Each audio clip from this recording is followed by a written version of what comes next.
Imposter. Chances are you felt like one in the past, maybe even right now. Our guest today is distinguished, successful, and she wants to help you love your imposter. Today, we're going to help each other become our best selves. If we can't do that for ourselves as leaders, how can we possibly do it for anyone else? Welcome to the Remarkable Leadership Podcast live. For those of you that are here live. And so we're ready for your input and your questions and your ideas. And if you're not with us live, know that you can do that in the future by joining us on our Facebook or LinkedIn groups, remarkablepodcast.com/LinkedIn, remarkablepodcast.com/Facebook. You can do that. This episode is brought to you by our brand new book, The Long Distance Teammate, Staying Engaged and Connected While Working Anywhere. Go to longdistanceteammate.com and learn more, because there's a big difference between working remotely and being a member of a successful remote team. We are happy to have as our guest Miss Rita Clifton. You can see her there. Here's the copy of the book we're going to talk about right here. That's guaranteed to make any author smile when they see their book. Let me introduce you to Rita. Isn't that true? And it doesn't matter how many we've written or how many times we've seen it, does it? It just does not. You're so right. It gives you a real buzz every time. So thank you. Thank you for getting it, and thank you for sharing it. Yeah, it's like it's sort of like having a child, kind of. Anyway, Rita, let me tell you about Rita. She is the author of the new book, Love Your Imposter. Here it is. Be Your Best Self, Flaws and All. She's also the former vice chair and strategy director at Saatchi & Saatchi, and was the London CEO and then chair at the global brand consultancy Interbrand for 15 years. In 2013, she co-founded the international business and brand consultancy Brand Cap, and now has a portfolio of board directorships. She is a regular commentator across all media, including CNBC, BBC, and social channels. Her nonprofit boards have included the Worldwide Fund for Nature, and is a member of the UK government's Sustainable Development Commission. Rita, welcome. I'm glad that you're here. Well, thank you very much indeed. And as you can imagine, just that introduction gets the imposter going. You can just imagine, can't you? It feels like it's describing somebody else, but I'm very, very glad to be here as myself. So very much looking forward to the conversation. Well, the good news is all of that is actually you, how you feel about it or not, right? I often will say when someone introduces me, it's thank you for reading the introduction my mother gave you, right? But anyway, I am so glad you're here. And it's so interesting because notice everything in that introduction is about brands and advertising and brands and brands and brands and brands and brands. And this book isn't about any of that. And in fact, in some ways, it's kind of almost counter what someone might think is your brand, although I don't think once they read the book, they'll feel that way. So let's start with, before we get to the book, let's just talk a little bit about your journey. Tell us a little bit about sort of how you ended up doing what you did, and then specifically how you ended up getting to this place with this book. Well, I guess like lots of people's journeys, I mean, mine felt frankly pretty random at the time. I mean, I went to university, I thought, how can I get a job? I need to earn some money. I like television, I like media, I'm very nosy about people. And so therefore going into the advertising business felt like actually a pretty good thing to start off with. So that's exactly what I did. I learned about people, how they felt, how to communicate with them and so on.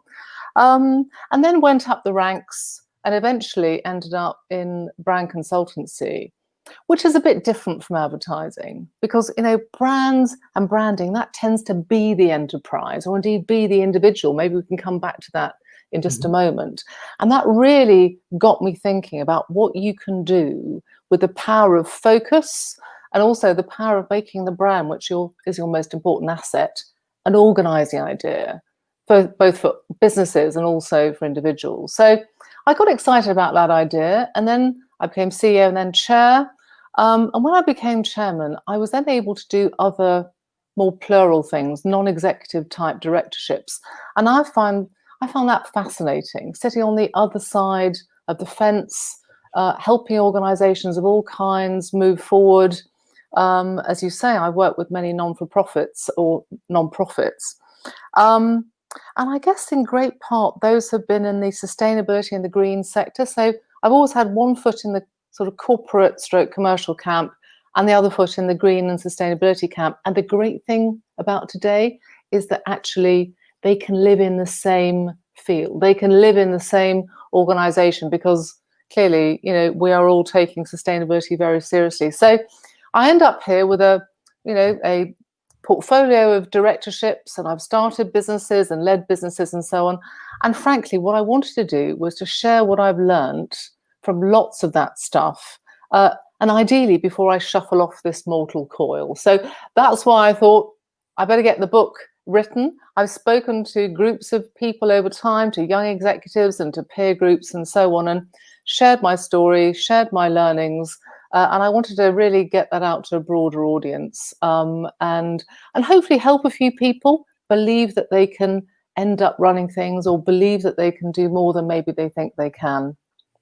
Well, I think believe is a big key to our conversation today. It's a big key to the book.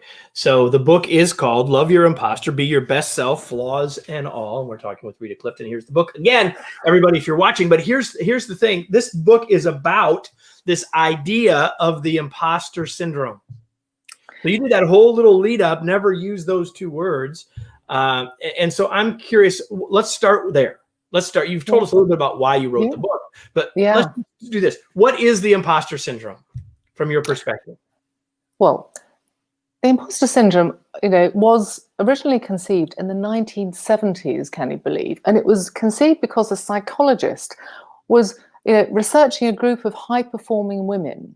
And what they found was that a lot of these women actually felt that somehow they didn't deserve to be where they were.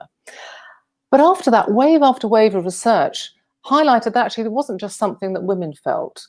Guys felt exactly the same. And what's more, about 70% of people say that they experience the imposter syndrome at some time in their careers or indeed their personal lives. And that goes up to about 90% in the creative industries. So this is something that actually stops feeling like a syndrome and starts feeling like a normal part of being a human being. We can all feel exposed. We can all feel worried about whether or not we can do something, or indeed whether someone's going to tap you on the shoulder at some point and say, do you know, you don't really deserve to be here. You perhaps might step aside for someone who really knows what they're doing. And all I'm saying in the book is, this was all a big mistake. This was all a big mistake. You must grow now, right? That's absolutely right. And so I just thought this is such a normal human thing. And I want to reassure people that this is a normal human thing. And what's more, this concern that we can all have from time to time. And the definition of imposter syndrome, by the way, is the feelings of insecurity or inadequacy despite evident success. There's a lot of stuff going on in there. And what I'm saying in here is, do you know, that little voice, that person on your shoulder, telling you sometimes that maybe you haven't tried enough, or you haven't rehearsed enough, or you're not good enough, or whatever, that actually can be really a powerful drive. And what I'm saying in this book, rather than struggle with the imposter, try to overcome it, etc., what I'm feeling, what I've learned, you know, from my life is to go, do you know, I know you and I know why you're there, and you're going to make me be better. You're going to improve what I do and make me try harder. And that actually can be really quite helpful to get on in your life and be successful. So, you know, embrace it. Funnily enough, actually, I was talking to someone who was a martial arts expert. Now, I would not know one end of a judo mat from another. But this person said to me, when I was describing this phenomenon, they said, you know, it's a bit like when you play judo, it's not that you're trying to fight with somebody or beat them. Actually, you use their own weight to enable you to win. So you use their own weight against them, which I thought was a really interesting way of looking at some of these struggles and insecurities we can all have. Now, clearly, if they become extreme, you need to get some professional help. But, you know, bearing in mind that this is such a common phenomenon, this is something that so many of us live with, let's take a positive view on what we can do with it. 70% of us, by the way, which means that some of you who are watching or listening right now are feeling it. And I think one of the things, Rita, that the book says to me is that's okay. And you use the words love your imposter, embrace your imposter, or whatever, as opposed to trying to denounce or decry or delete, right? Fair? Absolutely. I'm absolutely saying that. And what's more, in the book, I'm also decrying phrases like fake it till you make it. I mean, that drives me around the bend sometimes. And the reason it does is that somehow it encourages people to think about themselves as some sort of construct, some sort of corporate construct, faking it till you make it.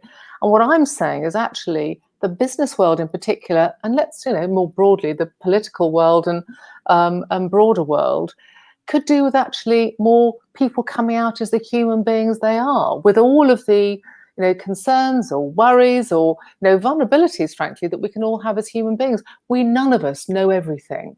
And sometimes sharing something of yourself, something of the human part of yourself, is important to help others develop and grow. And it's also a very important source of empathy with other people too. And my feeling is we need more leaders like that, who are prepared to be honest about the stuff that they don't know. And again, we've all got flaws. And sometimes admitting that and helping others get through that, I think, is an incredibly powerful force for good. Clearly, you did not know, but clearly I was planning to bring up the fake it till you make it. That's why it was pre-written there. But I want to go back to what you said after that, which is this idea, because I wanted to get at this idea as well. And I hinted at it in the open. And that is that this is, after all, the Remarkable Leadership Podcast. And so the concept of, as a leader, I'm likely experiencing this syndrome.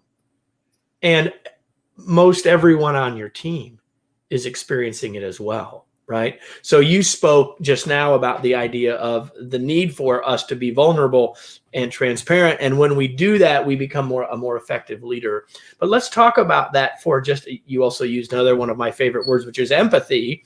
But let's talk about this whole idea of sort of the two layers of this for us as leaders. What else would you say to us as leaders on two levels? First, for us as a human, dealing with and understanding this, and maybe pick an example from the book to share with us. And then the second layer of how do knowing that about myself and knowing that about human nature, how do I help my team members with it as well?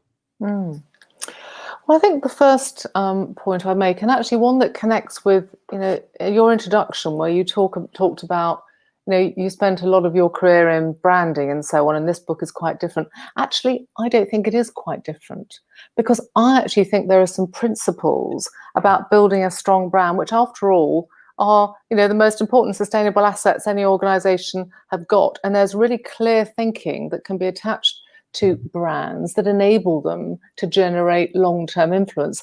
And what I'm saying is there's a bit of that thinking that you can apply to yourself. And what I'm not meaning, of course, is the stick-on bits of branding. It's not the face and name and clothes aspects. It's absolutely about who you are, your authenticity, and how you can make the most of that. And there are three things to think about, which I think really relate to the question that you asked, which are, first and foremost, you've got to be clear about what you stand for, about what you're good at and what you're not good at. And self-awareness is an incredibly important thing for all of us as human beings, and particularly you as leaders. I have dealt with a lot of people over time who don't understand themselves. They don't understand and haven't done work on what drives them. And if they're not careful, they visit that stuff. They visit some of those issues that they've got on the people that work with them. And that's often not healthy. So clarity of who you are, what drives you, what you stand for, you've got to be really, really clear about that, I think, as a leader. And the second thing then is coherence about how that shows up through everything you do. Because if you want to be an authentic leader that makes the most and gets the most from people, you've got to be absolutely clear that you're authentic yourself. And that means things like, for example, when I was a young executive, I wasn't good. Procrastination was something that I certainly suffered from. I wanted things to be perfect. And by the way, perfectionism and procrastination are quite highly correlated, apparently, with imposter syndrome, because you want things to be great. So actually, what I discovered as a leader, I would share with people that I was coaching or mentoring and say, I wasn't good at this. in my early executive career, I was not good at this. And this is how I got over it, which is just getting something down. Getting it down, you can come back to the next day and edit it and so on, but just get going with it. So this thing about coherence is really important. There's no use pretending or saying to people, I want to lead this organization.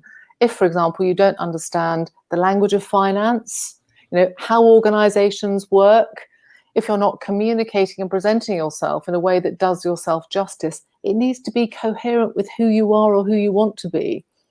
And then leadership is about how you lead your own brand, how you're producing content, how you're becoming an expert, how you're being restless and curious about what's happening in the world, constantly stretching yourself and moving forward. So I found these to be really interesting and useful ideas and characteristics, again, to challenge yourself with.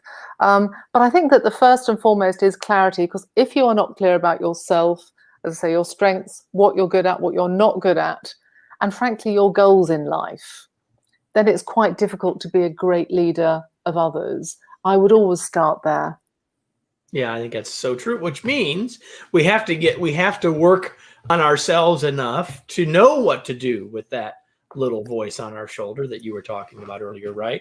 And so I think for that reason, in fact, quite honestly, that's one of the, we get many books. We get pitched many things to have on the show. And when I saw the book, well, there's really two reasons why you're here, Rita. Well, there's lots of reasons, I suppose. First of all, someone sent us or asked us. But in terms of us deciding to have you, there are two reasons. One is in our recent virtual LeaderCon that we did. We talked about the imposter syndrome, and the group that was with us from around the world was like all lit up about it. It was huge. There was huge interest around it. So that sort of predisposed me to seeing this book. But the other thing is, I think you just said what that was about. And that is that we have to understand it for ourselves so that we can lead through it and with it.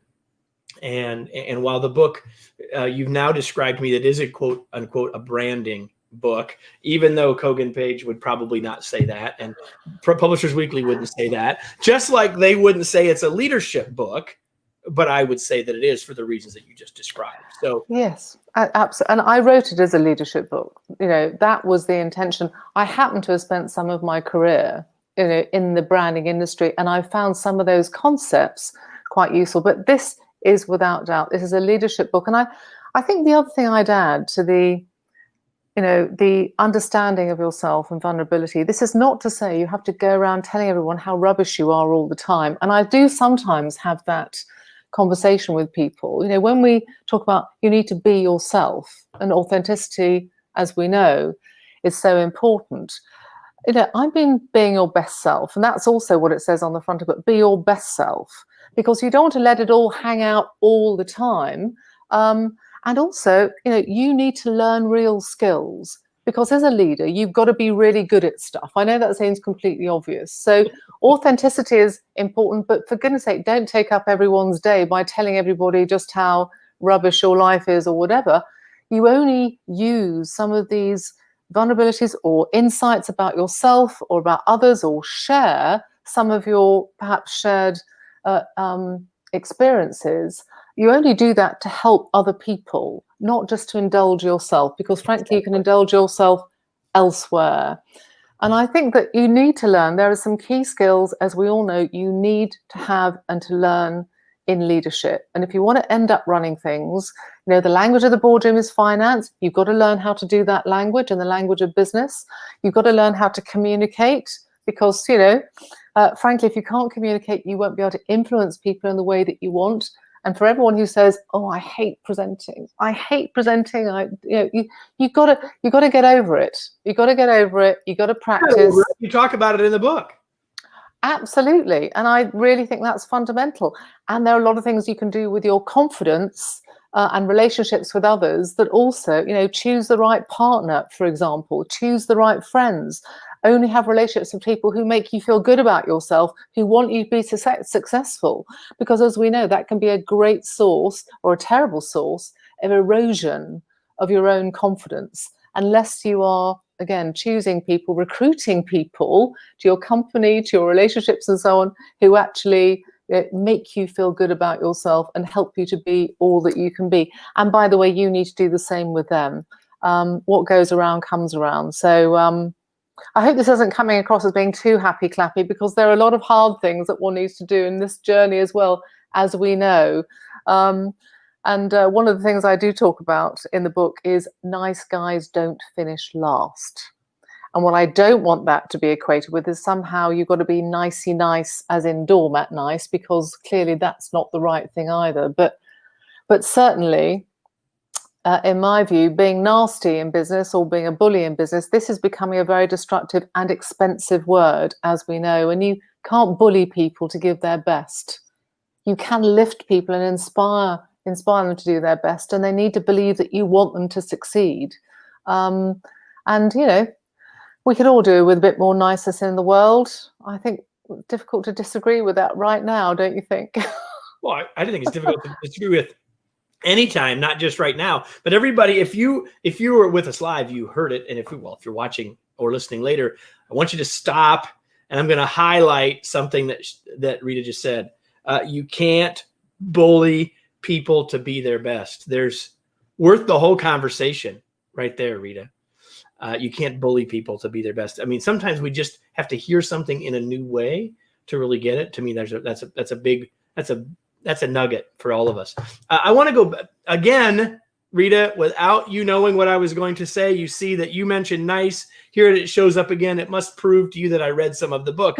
But to further prove to you that I read some of the book, like, you know, I read a lot, and I read a lot in part because of this podcast. And I've never read this line before. Right here it is, everybody. The positive power of mortification. So this is the title of one of the chapters, or at least a section. So I want you to, what in the heck do you mean? The positive power of mortification? Do you know, Rita? I think in part, you know, writing this section of the book, so I wrote a chapter called Hairy Moments. And there are hairy moments, which are literal hairy moments, as we know, but actually the hairy moments in our working life where you just think, how could I have done that? What was I thinking? You know, the mistakes that we can all make, you know, in the path of us learning and doing business. And there are some moments, I think so many people share, certainly they've shared with me, where they can wake up in the night and think, oh my God, did I say that? Or did that happen? Or whatever. And what I found from some of those moments, and I do describe some of them in the book, is you go, I'm never going to do that again. I never want to feel that again. And I'm never going to do that again. So as an example, you know, I was in a meeting with a very high profile business person. I had commissioned some research. I hadn't checked the presentation that this executive was going to give, and I should have done. And the opening thing that this research executive said was, well, I'm afraid that we don't really have the findings that we were hoping for. The client was sitting opposite me, and I thought they were going to explode with rage because I didn't know. I mean, surprises are a bad idea. Surprises are about it, and I thought I'm never going to be surprised again in a presentation except pleasantly. And so, of course, the client looked at me as the responsible party. I hadn't seen the presentation, and you know, it was from that moment onwards the temperature in the room was frozen.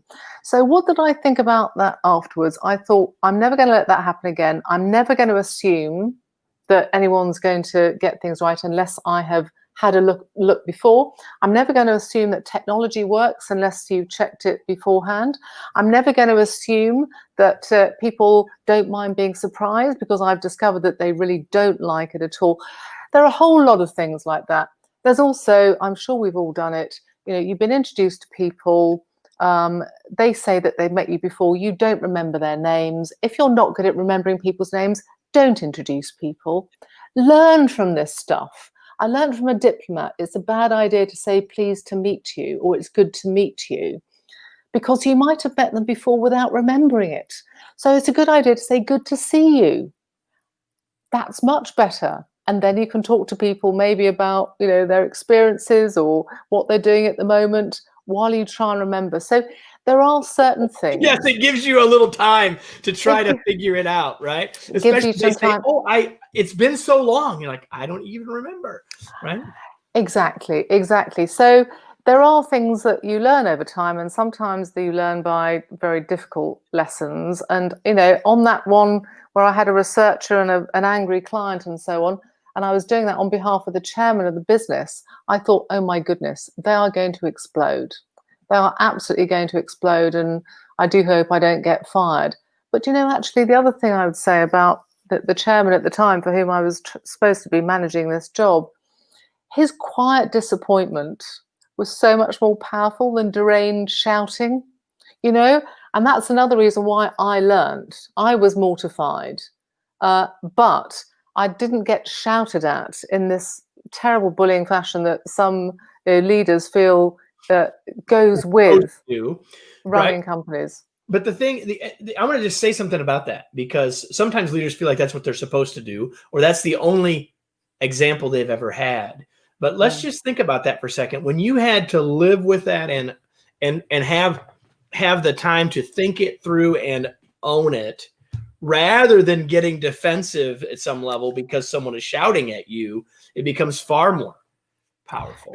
It absolutely does. Again, this power of quiet disappointment. I'm much more into the disappointment as opposed to rage. Because as you say, in my experience anyway, and I've been on the receiving end sometimes in my career, as I'm sure we all have, if someone rages at you and shouts at you, and particularly if they shout at you in front of other people, they humiliate you or whatever, the main emotions that are going through you are either, as you say, defensive, or otherwise the feeling of, actually, I'm gonna remember that. I'm going to remember that. And if you don't think I'm going to get my own back, then certainly my experience of other people is that if they've had a chance to repay that act of unkindness, then that's what will happen. And I think the other thing about being in a company or an organization where there's a bullying culture, you leak talent. And what goes on the inside of a business now, as we know, gets to the outside with the scale and the speed that will take your breath away. If in the old days you had a big PR budget and a good marketing team, you might be able to get away with, persuading people you're a smiley customer service organization on the outside, even if you're an axe murdering culture on the inside. But of course, the truth now is, if you are an axe murdering culture on the inside, it will get out. Whether it's through Glassdoor or it's through whistleblowing or it's through some sort of social media, it gets just out. name it, right? And just name it, right? So before we go, I have a couple of questions that I ask everybody, Rita, and I don't like to be predictable, but here I kind of am, I guess. And the first one is this: what do you do for fun? What do I do for fun? I like dancing for fun. I am a very, very keen dancer, sometimes just a private dancer on my own. But this is a very funny question. For a rather big birthday I had not so long ago, I got fit through an online dance program.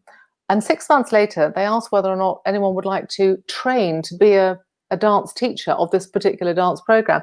So I signed up for it and I qualified as a dance teacher at a certain age. And it lights me up. I think it's very important to do something that lights you up. I love the environment. I like trees. I like the countryside. But dancing really energizes me. And I think it's really great to, keep retaining and keep on building your sense of energy and renewing your sense of energy all the time, whatever age and stage you are. Yeah. How about you? Are you a dancer?